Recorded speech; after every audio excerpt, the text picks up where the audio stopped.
So you did everything in your power to make sure that you verified almost all the information in your book with either classified or declassified government documents, with sources within the government, and double-checked and triple-checked with other resources about the information that you are presenting today.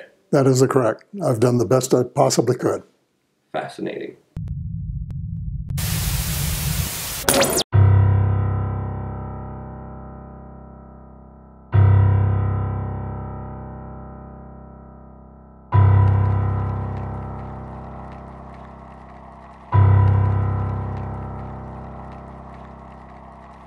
Are you crazy? No? Are you crazy? Aliens. What do you think? Well, the universe is so vast and so huge, there has to be other life forms around, but there's been a lot of disinformation, a lot of speculations and conspiracy theories out there, and I don't know. I don't know really what to think, what's real and what's not. What do you think? Well, let's talk about it. UFOs are as real as the airplanes flying overhead. Not only that, they have been coming to this planet for millennia. One of the stories that I have in my latest book, The Money Mafia, A World in Crisis, tells about an armada of 50 UFOs coming from Russia down towards Central Europe in the 1960s, when Lemnitzer was the Supreme Allied Commander Europe, and it looked like an invasion, and they were just about ready to press the panic button when the whole armada turned around and went back towards the North Pole. This resulted in an investigation by the military, which I think lasted 4 years, 3 or 4 years. The conclusion was, and it was categorical. There have been at least 4 species that have been visiting the planet for thousands of years. And we just don't remember that. But all of a sudden, after the United States detonates its first atomic bomb, which worries the aliens very, very much, because they're afraid that we're a bunch of mad people and that we're going to blow ourselves up and make the planet uninhabitable, both for them to visit and for us to use. So they said, hey, we better go and take a look here. And they started coming over in the 40s and 50s and later in the 70s and so on in droves. And the whole scene has changed. But unfortunately, our governments have not admitted what is going on. They have a lot of information, and they have done a splendid job of keeping it from the public. And when someone attempts to inform the public, I was saying, well, you know, they must have been smoking grass, or maybe, you know, it was late at night or something, some reason why they're just not right on base with this information.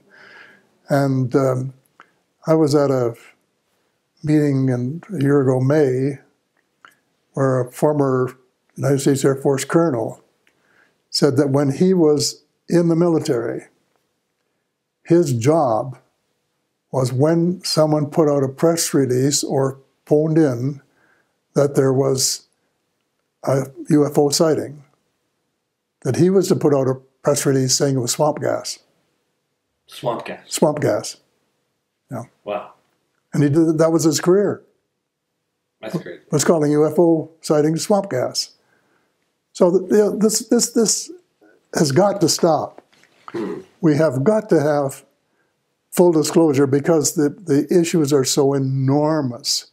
The lying started way back in 1947 when there were 2 crashes near Roswell, New Mexico. One was just talked about at the time. It was a while before insiders knew that there had been two. And a press release was put out saying that a saucer had crashed by the base commander. And later in the day, his boss, a brigadier general, put out another press release saying, sorry, that was misinformation. It was really a balloon, atmospheric balloon for taking temperature and so on in the atmosphere. And they got it out in time that the Eastern press, you know, the New York Times and the Washington Post and the people that think they're really running the world, took out, printed the lie, and never referred, and never since have referred to the truth, which had been in the first press release. And so this became the norm. And there was an organization set up by President Truman to do a number of things. First of all, to look at this phenomenon and to look at the wreckage and see what it was all about. What was it made of? What propelled it? Because it didn't have anything there to carry gasoline or coal or conventional energy. No conventional energy. And so an organization was set up called the MJ-12, and he appointed 12 people to, in effect, look after the file. And they decided, and maybe they had some cause at that time, because I guess they didn't know how much the Soviet Union knew and so on, that they would not tell the truth. And they had a whole thing that they put out to their people as to what to say when, in fact, there was a sighting, when somebody reported. And it became an official thing, and it included, 3 or 4 things of saying that people were loony, or there was swamp gas, or it was Uranus, or something. And they had a whole list of things that they would do. And then if they ran out of excuses, they'd make up one or something like that. But that has gone on ever since. And it's become so routine that lying is the modus vivendi of the whole system. And here, 65 years later, or 60 years later, the United States has back-engineered just about everything that they found in that crash and others, because there have been a lot of them. And we have a lot of things that we got from them that we use in our daily lives, microchips and all kinds of things that have changed our lives. But they have developed ships that are very similar to the ones that crashed, and they have developed weapons that are as diabolical as the ones that were carried by the visitors. And they have done all of these things without telling either the Congress or the taxpayers what they've been doing. And to a very large extent, not even the president. As a former Ministry of Defense for Canada, were you able to get verification or to source some of this information and to validate some of this information? You mean because I was? Yes. Yes. Well, this has helped a lot because most of my information is second and third hand, but it comes from people who I believe know what they're saying and have tell me the truth. Actually, this is the reason I went public in the first place. There was a young Canadian from Ottawa, Pierre Junot, who was very interested and very knowledgeable in the subject, and he wanted somebody to go public with it. And I don't know, he picked me for some reason. Well, he said the reason was he thought that I had an open mind. And he had me figured out right there, because I do try to have an open mind. And so he kept sending me this stuff, and I'd tell the truth. And I said, Pierre, I haven't got time to read it. He said, it's okay, put it on the shelf. Maybe someday you'll have time to read it. And then he once asked me to watch a ABC special Peter Jennings had a 2 or 3 hour special. Mm-hmm. And I did watch it because I decided I owed him that much at least. And here were all these ex-Air Force people and ex-commercial pilots, policemen, air traffic controllers, all saying they'd seen UFOs. And I said to myself, hey, you know, what is their motive in lying about it? Surely they're telling the truth when they say that they've seen it. And, you know, there are a lot of them. And I sort of tucked that away in the back of my mind. But then he sent me a book called The Day After Roswell by Colonel Corso, a former U.S. Army intelligence officer. And he said that he painted the whole picture of what had happened from Roswell and how he had been on the Army side of moving the technology into industry and making it look as if Bell had discovered something or other, and when in fact the information had come from the extraterrestrials, and that this had been his job. And so he was about the first major whistleblower. And when I saw the book, I said, oh, that should make a good read some summer, because I have very little time for reading.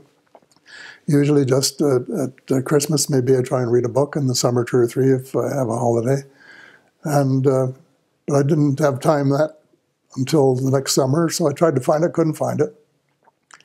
And I had The Life of Pi, so I've read that instead. And a very interesting book, and I didn't know until I got nearly to the end for sure that it was fiction. It sounded like fiction, but I didn't know until the very end.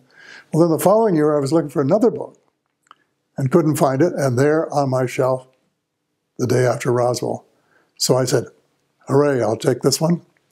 Sitting on the lawn down by the lake, my late wife and I ran a little tourist resort, an old farmhouse and 10 cabins up there for 45 years, and I was up there with their beautiful spot, very primitive but beautiful.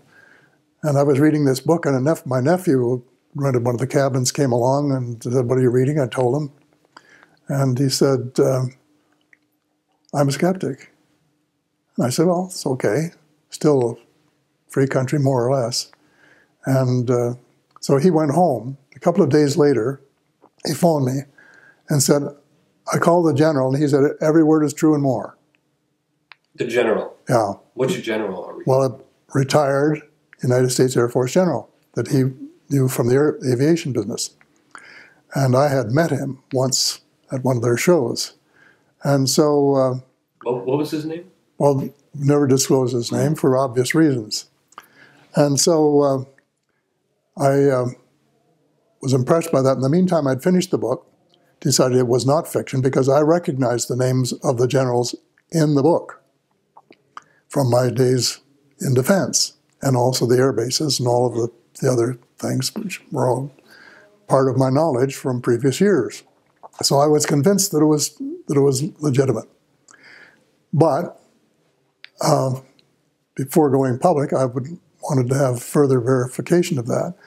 Just happened that a week before I went on holiday, a couple of Canadian ufologists by the name of Victor Vigiani and Mike Bird had invited me to speak at the University of Toronto in September at a show they were having there, where they had some experienced ufologists and well-known people in the business.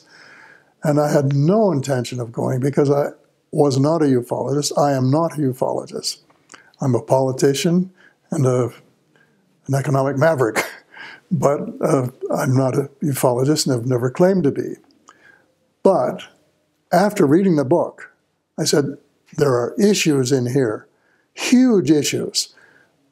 People not being told the truth, money being spent illegally, possible Star Wars. All of these things should be in the public domain. And by this time, the Cold War was over. There was no further excuse for keeping everything quiet the way it had been before. So the other complication was that I was getting married a week from the day that I was going to speak. And I actually married the widow of my former best friend ever. My late wife and the two of them had been buddies, prayed together, worked together, took holidays together for 25 years. And so her husband had died 10 years before, mine had died the previous year, and so I asked her to marry me, and she said she would. Well, I thought I'd better phone her, and I phoned her and told her about this, and she was not wildly enthusiastic, to say the least, but I told her it was just a one-off. I didn't know I wasn't telling her the truth. I really thought it probably was. But she said, okay, so I went ahead, and that's where I said that UFOs are as real as the airplanes flying overhead, which gave me the dubious distinction of being the first person of cabinet rank in the G8 group of countries to ever say so categorically. But in the meantime, I got the general's phone number from my nephew. I phoned him, and before I could even say, hello, how are you? What's the weather like? He said, every word is true and more. And then he spent the next 20 minutes telling me about the more, to the extent that he could without violating his oath too much. And he said, categorically, there have been face-to-face meetings between United States officials and extraterrestrials, period. So with this assurance, that's when I made the statement. And of course, then the material started flowing in. I got documents from all over the world, classified, unclassified, a couple of dozen books written by people who really know a lot about the business, and I read them all. And I learned to separate the wheat from the chaff, as the saying goes. And whereas I was probably at kindergarten at the time, after a few years of reading all of this stuff, I got up to grade 5 or 6, something or other.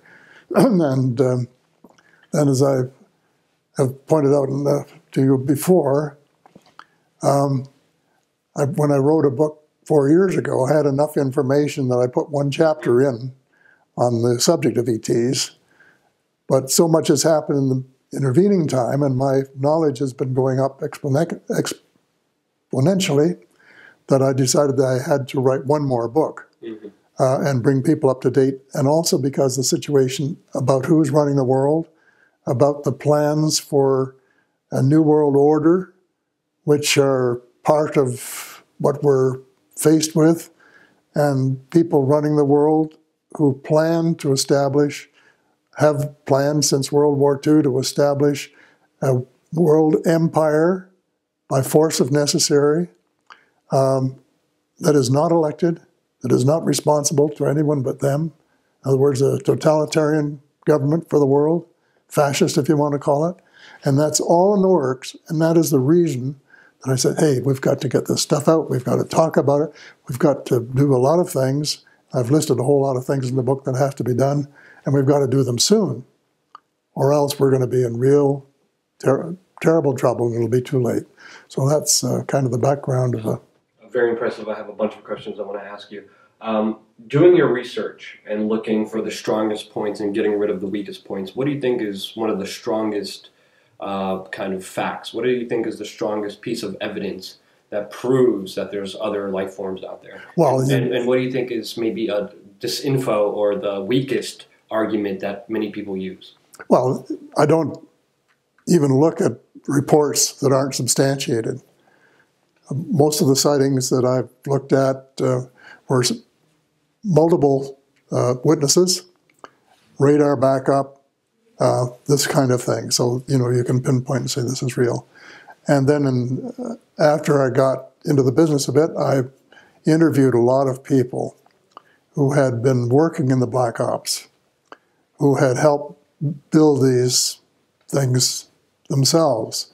And I interviewed people who had been abducted, like Travis Walton, and Jim Sparks was one of the most abducted people in the whole business, and interrogated them, not just for a few minutes, but for hours, and spent a whole weekend with Travis Walton at Las Vegas at a UFO show there, and really grilled him so that, and I have an ability to tell pretty well whether people are lying to me or not after 60 years in politics. So I think I was totally convinced that these two people were telling the truth, and I've talked to other people who are also telling the truth. But these two I put in the book, and and repeated in the same thing in my new book, and especially about getting information out. Jim Sparks had a story about meeting with some extraterrestrials in an abandoned playground, and of grilling them and having a long conversation, which is very interesting. He let me copy it verbatim. And one of the things that they recommended was amnesty, because the National Security Act was so tough that you can spend the rest of your life in jail or worse if you start telling the truth. So I have included that and said it has to be set aside for a period of time, or general amnesty for people that come forward to tell the truth, because there have been a lot of laws broken. And you don't expect people to come and incriminate themselves by telling all the things they've done that could wind them up in jail under normal circumstances. But it's got to get out, and it's got to get out so that people know what has happened, what is happening, and guess from interpolation what is likely to happen, unless something changes, and changes very soon. Mm-hmm. So that is sort of the background of where I'm coming from, and the reason that I'm making really my very best effort to try and get people interested, and not just in a casual way, but to build up enough of a whatever you want to call it, army of interested and concerned, passionate people who are concerned enough about their country and the world to say, we will take a stand. And we insist that something be done, and it's got to be different than what has been done, because we've lost our civil rights. Habeas corpus, which is being celebrated this year, is 800 years. We've lost that. They're putting people in jail without rights, and all of these things that we have to take a very, very close look at. You were presented with information about UFOs. You did your research, you did your homework, and based off your experience at the Department of Defense in Canada as Minister of Defense for Canada, you were able to verify some of the names, some of the documents, and then a general reached out to you from the United States and confirmed that there is UFOs out there. Is that correct? Yes, yeah, and a lot since. That was just the beginning. Has there been any other confirmations other than this general? Oh, of course, all the time. All the time. People who have got on record that you talked to and were able to verify other information? I've talked to people who have been involved, who have written books about it. A lot of ufologists have spent days or weeks or months interrogating people. And I look at what they've written, I know, because I know them personally. I've met probably 20 or 25 of the best ufologists in the world. And you exchange notes and find out what they've been doing and who they've been talking to. And I don't try to emulate them because, as I said, I'm not a ufologist. But I am very interested in what's going on in the world and where we're headed, because we're headed in the wrong direction. And in my book, I say about turn. We're talking today in another subject of we're standing at the precipice, and we should be turning the wheel of the ship around and turning it around before it's too late, because it's likely to go right over the cliff into the... Yeah. So if the president doesn't know, Congress, the Senate doesn't know, who knows about these aliens? And why are they keeping it secret? Well, because people like to have power, and it's a question of power and greed. At the Citizens Hearing Project in Washington a year ago, May, Steve... whatever his name was, had 40 witnesses. And they were all people who knew their stuff. And we took 5 days giving evidence to 6 former members of Congress and so on. And these people put out enough information to convince all 6 of them by the end of 5 days. But I have just told you how difficult it is, because the final one we didn't get until Friday. Probably Friday afternoon, just before I spoke.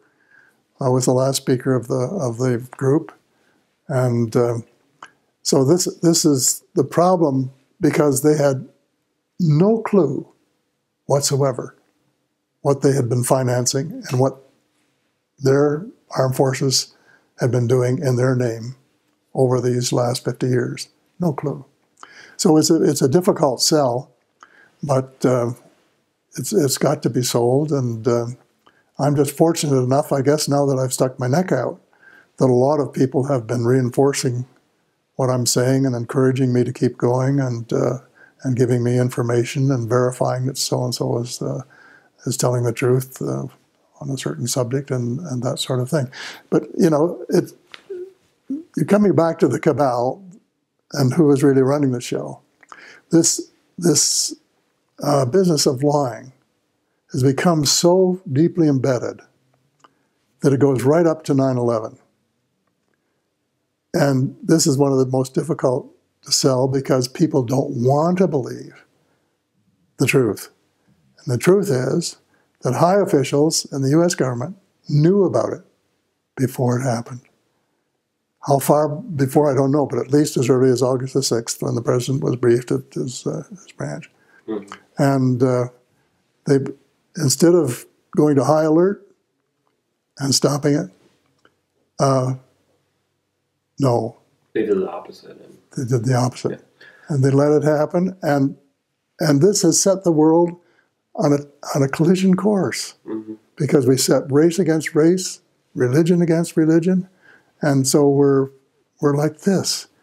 When in fact we should all be going in the opposite direction and saying, how can we cooperate to save the world from going up in flames and to save the world from people starving to death and not having enough food and water and getting all sorts of terrible diseases that could have been prevented if we'd been a little more on the mark. Mm-hmm. So we have to turn the whole thing around from an emphasis on that's been, unfortunately, thousands of years old of power and greed, and we have to have the empire and we have to run the whole show, to one of we want to lead the show by cooperation and being the best cooperators and the most interested in other people in the whole world.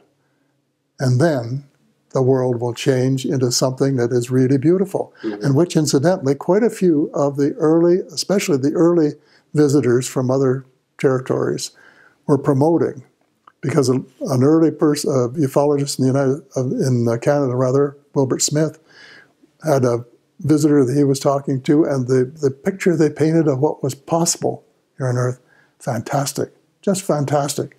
But it's just the opposite to what is going to happen unless we react. So is there a government institution or a government agency that is a part of talking to these aliens or being with these aliens? Or is it, how does it relate? Because if some people in government don't even know about the aliens, who does know about the aliens? Who's the one interacting and doing everything with the aliens? Well, this is the reason that you've got to have full disclosure, because there's conjecture. The allegations are that the MJ-12 had a treaty with at least one species, maybe more, maybe two. Who were they? What was in the treaty? I mean, did it permit abductions? Did it permit cattle mutilations? What was the deal? Is it over? Or is it still continuing? These are the things that we want to find out. Are there some species that are less trustworthy than others? Because the consensus of the ufologists is that most of them are benign. And this allegedly is what has been told to presidents too, but that there may be one or more, one maybe two, I don't know, that aren't. Nobody has said who that one is. I mean, some people have conjectured, but I don't name names because there's no backup, no verification of it. And but there are people that know. And they're the ones that should be talking and bringing us up to date, saying this is the situation. And because we're missing not only the kind of world we could have and should have, but also the cooperation of the benign people blood brothers probably in some cases in other worlds in the areas of agriculture and medicine. The world can support the present population. We don't have to do terrible things to them as some people think should be done. If we would use our minds and our resources to look after one another, because some of us eat twice as much as we should, and if we just passed the stuff around a little bit, everybody could be healthy individuals, and the means are all there, the know-how is all there for a wonderful world, but instead we're still saying, well, who's going to be the next superpower? Well, maybe we should make sure that no one's ever the next superpower, so the United States is always a superpower. And if that means using atomic weapons, which we will not renounce, and only psychopaths would even ever consider using atomic weapons after they must know what happens with them, that's the situation that we have to put the damper on and change before it's too late. My last question is regarding the New World Order. How do aliens or the UFO relate? Or do they even relate in any way? That's something that is speculation. And I speculate to myself, but I won't speculate publicly because I may not be up to date. And there's no verification that's recent enough that I would want to stake my reputation on it. Anything else you would like to say more about UFOs or aliens? Not really, except that I think that we're missing a wonderful opportunity for cooperation and galactic cooperation. And there is a widespread feeling that they think we're sort of a very primitive race. And because we go spend our time killing each other and making more and more terrible weapons, instead of building the kind of world where everybody, all children, regardless of their color and their faith, have food in their mouths and water to drink and a shirt in his or her back and a little health care and a little education so you can make your way and find out what you can do to contribute to the common good. And instead of doing that, we're going in the other direction, and it's a mindset. And I guess the thing I would like to say at the end is what I say at the end of the book. I have a postscript where I talk about the good things that are happening, because most of the book is very disturbing because it's the truth. But at the end, which is also the truth, good things are happening. There are people, there are organizations that are doing the kinds of things that I say should be done. And they're doing them well, and they're making sacrifice, and they're getting results. But it's a small beginning. And what we need is to get millions more people changing from being self-centered and saying there's nothing but making money and having 2 toys or 3 toys instead of 1 toy, and say, well, maybe we should share our toys, or we don't even need half of them because they're so complicated, they stop working on you when they should keep working, all that sort of thing. So it's a question of numbers, and the money mafia has the money, but we have the numbers. If we can just mobilize them, I guess that's the word, mobilize a few million people to say enough is enough already, and we're going to turn and go the other way, and we're going to support people that'll go that way and not if they will not. So just to conclude everything in full circle, you don't want to speculate on something that you have not verified independently by either looking at classified or declassified documents or from sources that you have within government that have told you certain information about UFOs actually existing. I say in the book, I have verified everything to the best of my ability, and it's pretty careful. So I don't say there's not a single mistake in it. I've never seen a book without a mistake in it. And even in Corso's book, people have pointed out some little things that. So when you say it's all true, maybe 98% true. I think my percentage is as high as any, certainly as high as any book I've ever written. And I think it's as high as you're likely to see. And I think it reveals more of the truth than you're likely to find in one place. A lot of books take on one of the subjects at a time, and they're, of course, after 400 or 500 pages, they'll tell you more about that part of it. But this sort of deals with the 3 or 4 major issues and ties them all together in one big ball of wax, which they really are. Paul Hellyer, fascinating. Thank you so much. The link to your book and about you will be in the description below. Thank you so much for your time and wealth of knowledge for this interview. Thank you very much for having me.